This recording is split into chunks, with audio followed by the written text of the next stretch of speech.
Hey everybody, I'm Brandon Costa, Director of Digital here at the Sports Video Group. Obviously, to speak on behalf of SVG, we want to thank Dan, Scott, Jack, everyone here at the University of Notre Dame for rolling out such a welcoming red carpet to us here at their beautiful, renovated facility. You probably recognize the man to my right now, Jack Swarbrick. He's in his 10th, is it your 10th year here now, as athletic director here at the University of Notre Dame. He's also a VP here at the school. Jack, first off, thank you so much for letting us be here. It's really exciting and a great opportunity and an honor for us to be here, a part of this, a fantastic facility you have. Well, we're thrilled to have you here. Your organization plays a really important role in our industry. I remember being down with you in Atlanta at a meeting when we were just conceiving this, and we've learned a lot from being around your organization and the insights it provides and the people it puts us in contact with. So thank you. So not to start off too fluffy here, but this is your alma mater, and you've made quite an impact on this university in the decade that you've been here. How often do you take the chance to just kind of like soak it in and be like, wow, I can't believe I'm doing this? You know, I'm just trying to balance the record from the 4 years I was here and didn't make an impact as a student. Just trying to get the ledger evened up. That's a great question, but the reality is, in this job, it's always the next thing, the next crisis. So you really don't get to step back and say, oh, gee, let's reflect on what's happened. I look forward to the day when I can do that, but it's not now. Maybe we can do it later. We'll have a couple drinks. We can go stand outside. You can drink it all in a little bit. Now, obviously, Campus Crossroads has been a years-long process. You've brought in a ton of fantastic talent to this university to make this possible. A big project like this is obviously not a modest financial investment. So when it works its way up to the top post that is you, why is this a project that you were passionate for, supportive of, and fervently helped to make possible? Well, it does have an interesting history. I was motivated by two things when I started this journey. One was, statistically, Notre Dame had the worst home field advantage of any Division I college football program. Just as a statistical matter. Didn't matter, that. How do they measure that? Well, you just measure your winning percentage away and home, right? And it doesn't matter whether you're good or you're bad. The difference is what you're measuring. Building right? wasn't having the impact you wanted. It wasn't having any impact, and it actually came into focus for me during my first couple of years, where almost without exception, after each game, the visiting AD would say to me, "We love playing here." I said, "I don't want you to love playing here." Yeah, right. So part of the inquiry was, how can I create more of a home field advantage than we have? Mm-hmm. The second trigger for me is one I don't know that I've ever revealed publicly. This will probably get back to him in moments now. But early in my time here, a great colleague, great friend, the executive vice president of the university, John Affleck Graves, said to me, whatever you do, don't touch the stadium.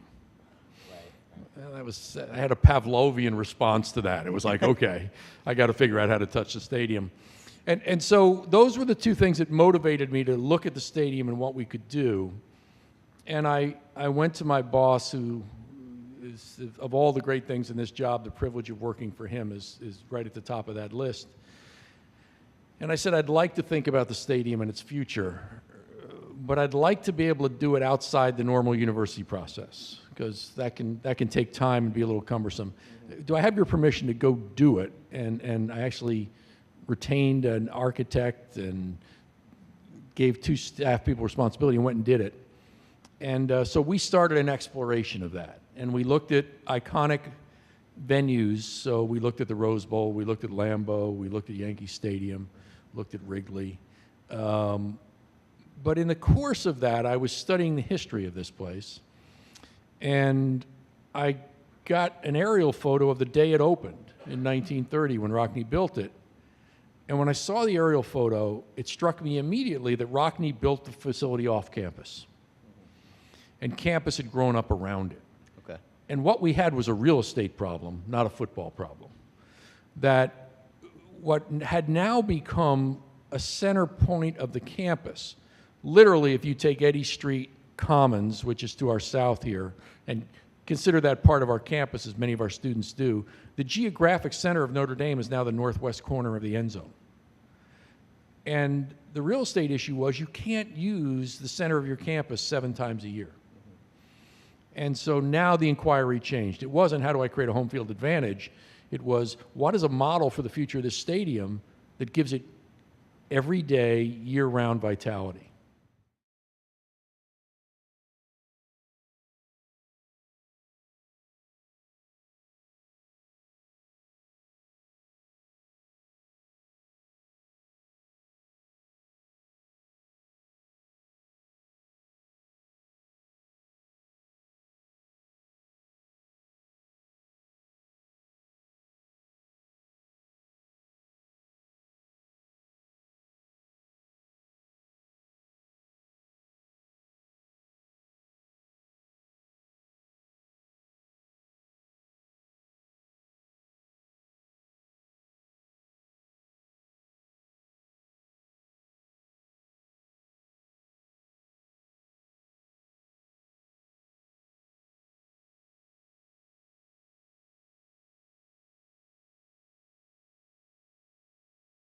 In regards to this facility, as you mentioned, there's a lot of college football stadiums around the country that get used maybe 6, 7 times a year, whether they're the geographical center of the university or not.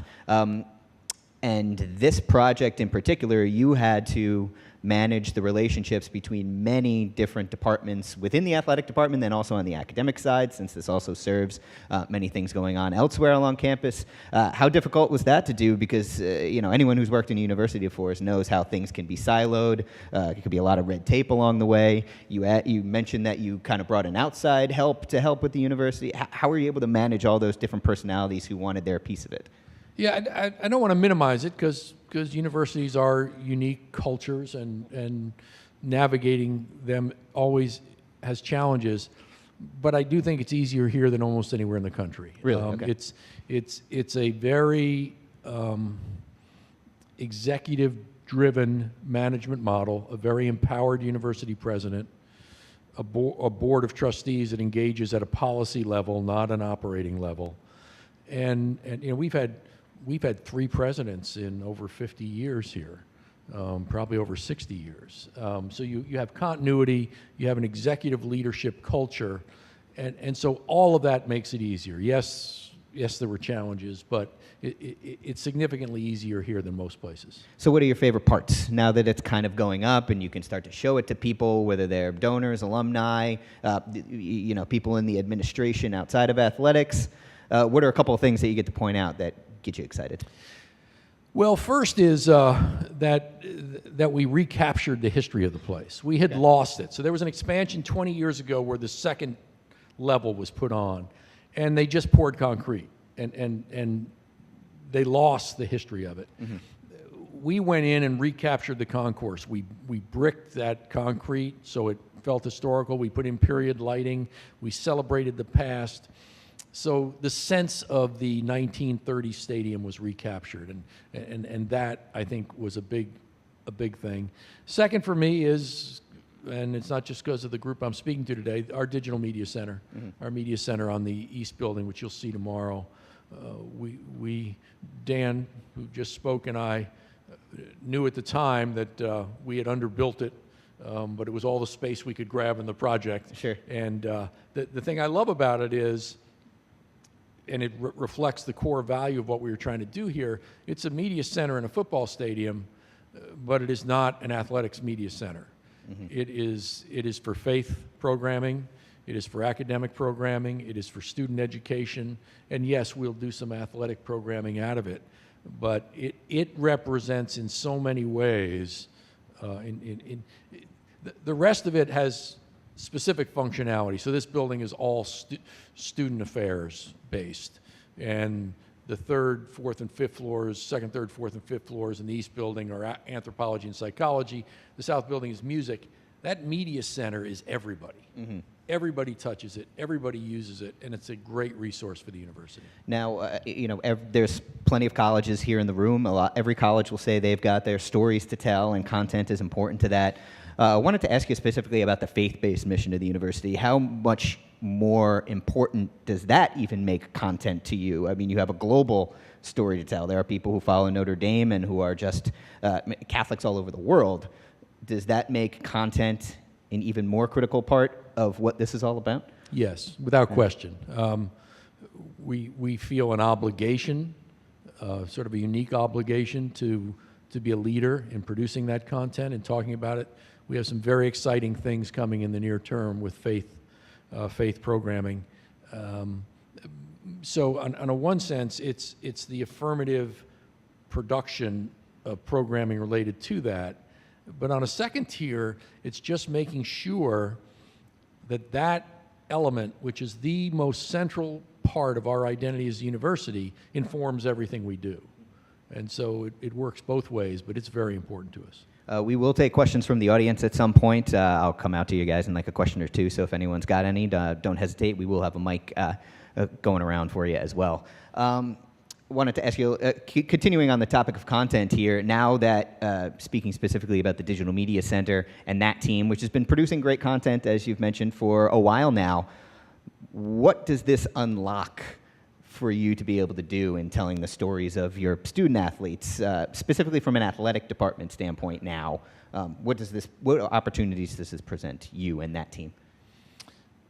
Well, I think it expands our talent base and expands our resource base. So there's a great studio in the media center that we can use from time to time.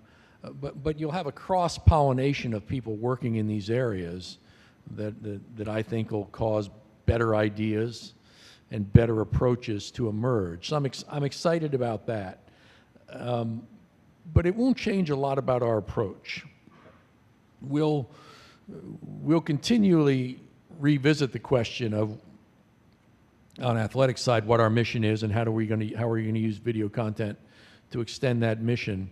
But the faith television will make its own decisions, and the academic units will make their own decisions, and we'll make ours. We'll just benefit from having each other to talk to and lean on. And the great thing about this for me is that years ago, when we first went to the university and said, let us build the university's media function in athletics as a beta test.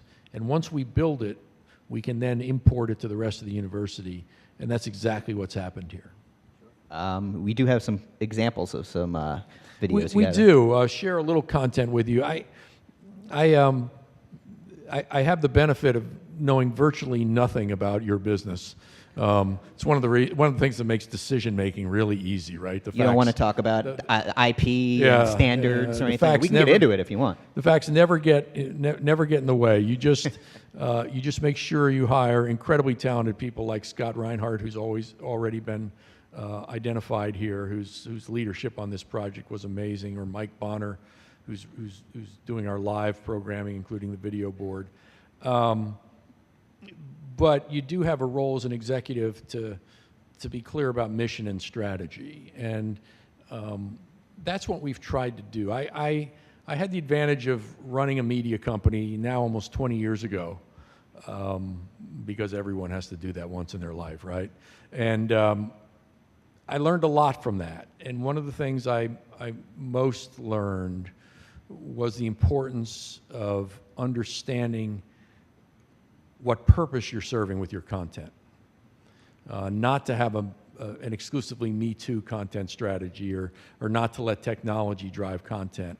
What are you trying to say, and to whom are you saying it? And for us, we were able to spend some time thinking about that. Dan helped lead our consideration of it.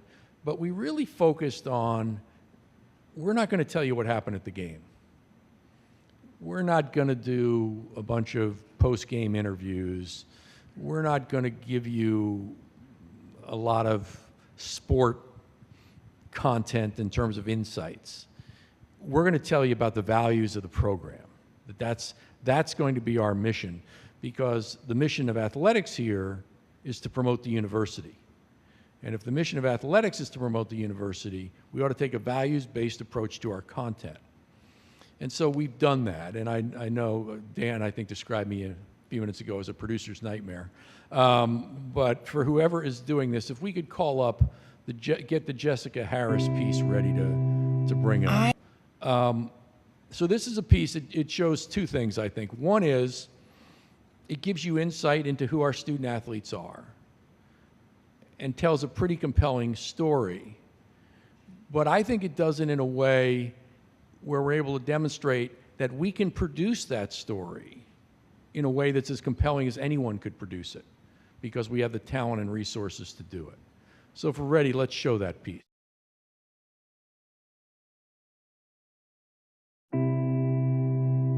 I always picture her in turquoise. There's a moment when it's really, really silent before the race goes off.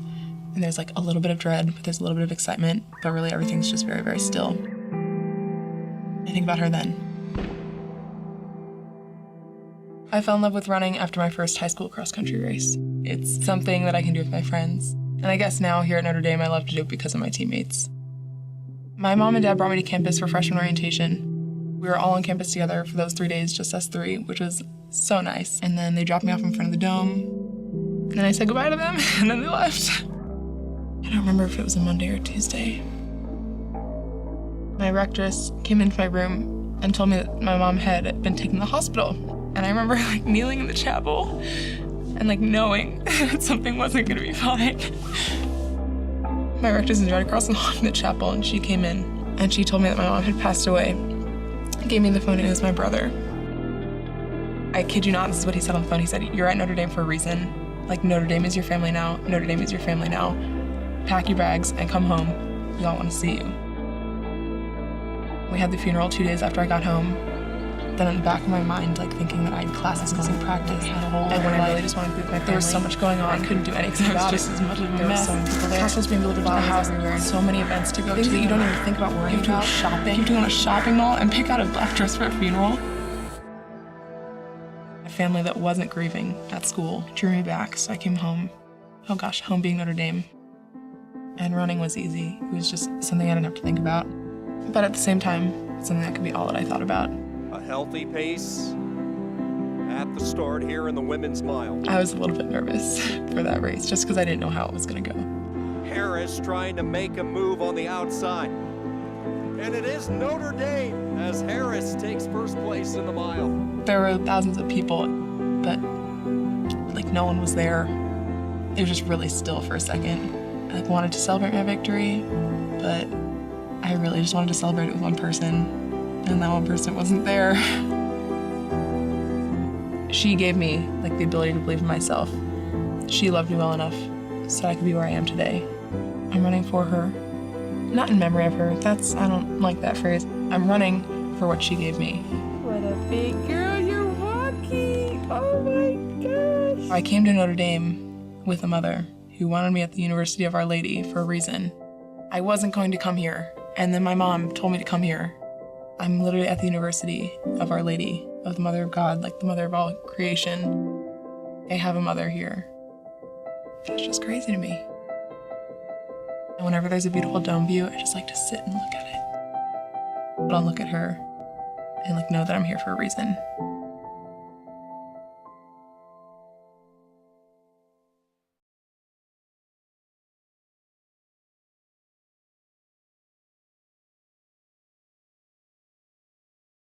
Our best things capture the highest number of our values. So we have 5 that we organize everything we do around.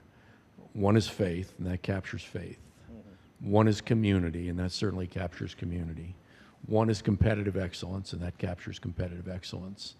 So on so many levels, it worked for us, right? Our best ones hit multiple values, and that one certainly did. Well, for those of you in the audience, we appreciate you coming out here, so we want to give you the chance to ask some questions. We know this isn't, for many of you who work in athletic departments, it's never easy to get away from campus during the year. Obviously, you've come a long way, many of you, for this trip. So if anyone has any questions for Jack, he's open to any of them right now. What do we got? Oh, no one. No one here. No one. No one. Okay, Dan's got a mic for us. That piece we saw was obviously very fantastic and very touching. Where was that used? Where did you expose that to larger audiences? Well, we did it in a number of ways, and Dan and Rob can probably speak this better than I, but we pushed it out to some key audiences. We posted it, so it was available through our media. But we've used it with a number of specific audiences. I showed it recently to the Board of Trustees. I used it for my Athletic Advisory Council. Again, because it helps tell that story. It's interesting to see how and measure how much a piece like that gets picked up and pushed by others. Right. That's the power of it, and that's a great example. I had more people tell me that it was sent to them by somebody else, or that they saw it on Facebook when they were viewing something else and they saw this on Facebook. In building a good team, as you've assembled here, what was your thought process in putting that whole arena together? That is a great question. It reflects a value that I've used a couple of times now in building something new that is a little unconventional, but I've been very pleased with it.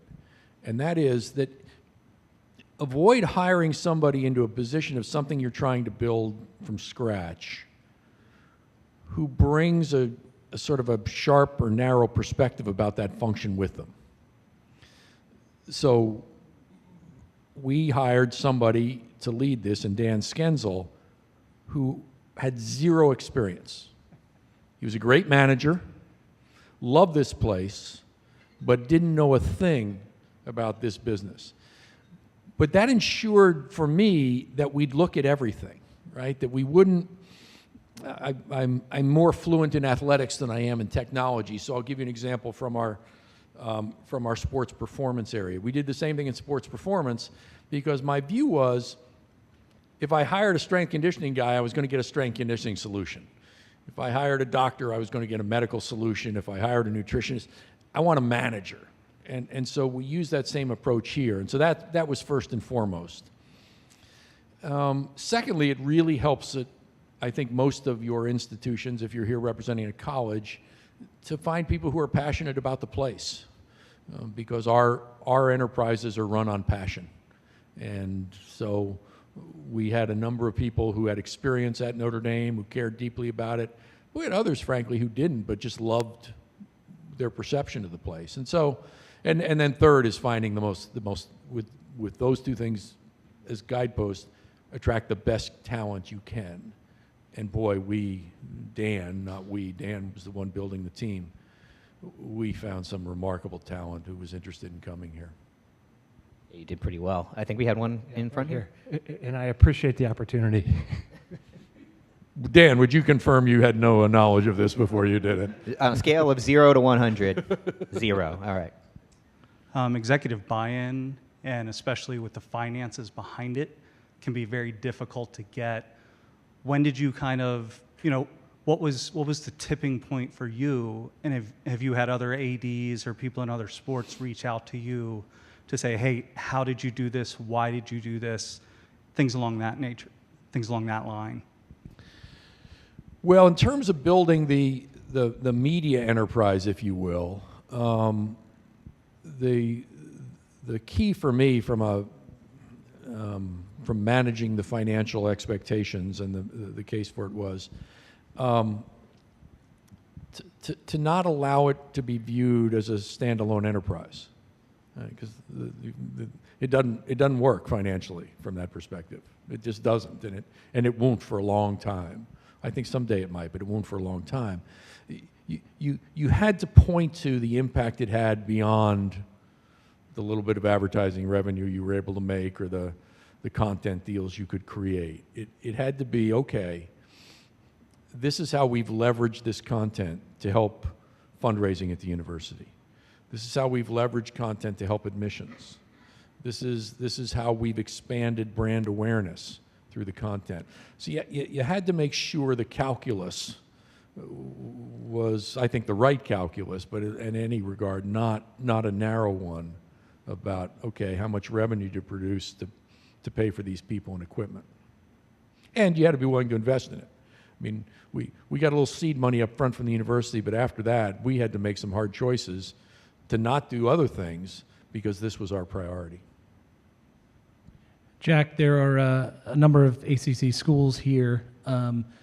The ACC network will be starting up in 2019. How important is the success of that network to the university?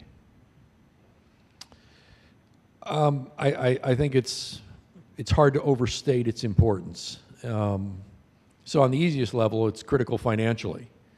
With the revenue that the Big Ten network and the SEC network now produce, for us to continue to compete effectively, we need that revenue source to perform, and I'm confident that this will. But I think perhaps more importantly, those networks already have, but in the future will to a greater extent have, an impact of sort of separating universities into, it'll be one more factor, right? We've got CFP universities now and those that aren't. You got Power 5, Group of 5. The network element is going to be another one of that. Do you have access to a distribution mechanism to help promote your university that's a linear channel? And there might be some linear channels launched after the ACC network, but I wouldn't bet on it. It might be the last one. And it's important that it be there for that reason. It'll help reinforce the great universities that are part of the conference. Probably have time for another one or two, if anyone.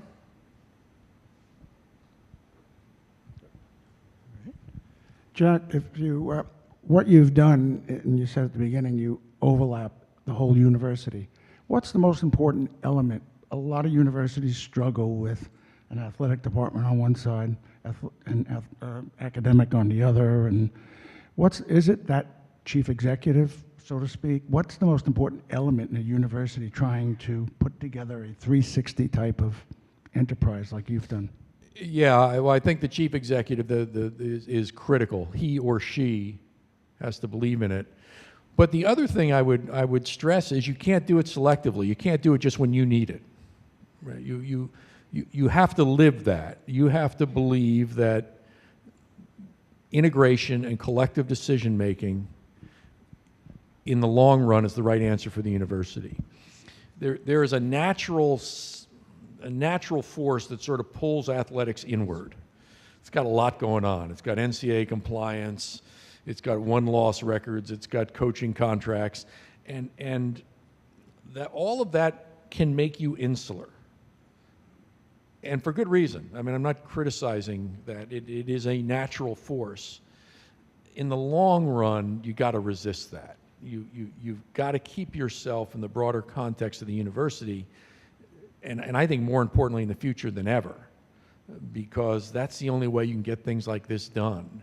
If this were viewed as an athletics project, we're not sitting in it right now. It was a university project that athletics helped launch and was quick to turn over to the university to develop and take the lead on. And this was, once we spun this concept and got approval, I didn't come in this space for 2 years. I wasn't managing the construction details. This was a university project, and I was happy to have it be a university project and have it done so well. I think we got one more in the back.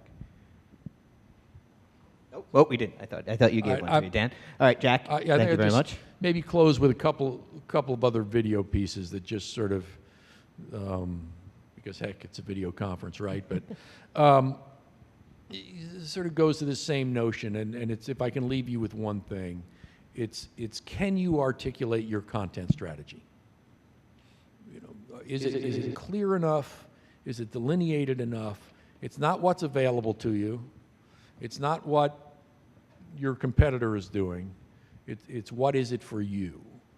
And you know, we want to provide those insights whenever we can to try and let you see inside our program. So Jessica was a compelling example of that. But it doesn't need to be that serious, right? It doesn't need to be that compelling. Guys, I'm going to go to the BK locker room piece, okay? And so here's an example where I've got an enthusiastic, energetic coach who gets purple on the sideline sometimes, and it creates a national impression of who he is. And the problem for me, from a correspondence perspective, is that's a perception that's at odds with the university, right? And so people want to make that case to me and make that argument. And I respond to those letters, but I know that's not who he is. So how do I show that he embraces the values of the place in a way that doesn't feel defensive or overly produced or whatever? Well, the best way I can do that is to show that, like any great educator, his students love him. Because then that image of who you see when he gets mad on the sidelines changes.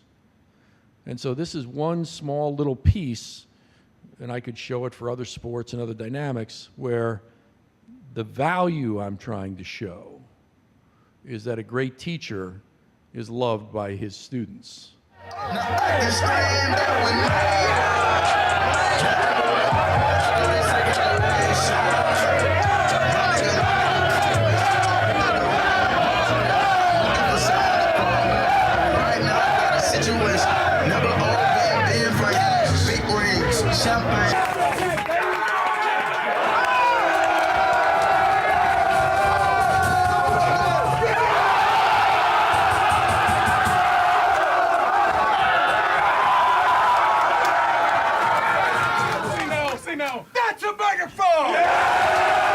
Thank you very much. Appreciate it.